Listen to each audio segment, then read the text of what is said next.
இன்றைக்கான ஆரி கிளாஸில் நம்ம சரி த்ரெட் யூஸ் பண்ணி ஸ்டிச்சஸ் போடலாம். நீங்கள் நார்மல் த்ரெட்டில் யூஸ் பண்ணி செயின் ஸ்டிச் போட்ட மாதிரியே இதுலேயும் வந்து செயின் ஸ்டிச் போடுங்க. ஒரு லைன் ட்ரா பண்ணி போடுங்க. எண்டில் வந்து நாட் போட்டுக்கோங்க. தென் வந்து நம்ம ஸ்கொயர் ஷேப் ட்ரா பண்ணி அதுக்கு எப்படி ஷார்ப் எட்ஜஸ்க்கு வந்து கொடுக்கலான்னு பார்க்கலாம். இப்போ நம்ம ரைட் சைடு மூவ் பண்ணோம், ஆனால் லெஃப்ட் சைடில் வந்து நீடில் குத்தி ஒரு லாக் போட்டுக்கிறோம். அதுக்கப்புறம் நம்ம செயின் ஸ்டிச் போடுறோம்.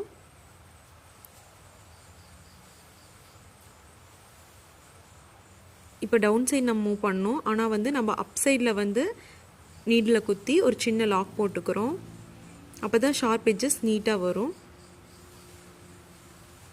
அதே மாதிரி எல்லா ஷேப்பும் நம்ம ட்ரா பண்ணி நீங்கள் வந்து செயின் ஸ்டிச் போட்டு பழகிக்கங்க. ஸ்டார்டிங்கில் ஸ்லோவாக தான் இருக்கும், பட் ஆனால் நீங்கள் ப்ராக்டிஸ் பண்ண பண்ண நல்லா வந்து ஃபாஸ்ட்டாக போட ஆரம்பிச்சிடுவீங்க. ஃபினிஷிங்கும் நீட்டாக வந்துடும்.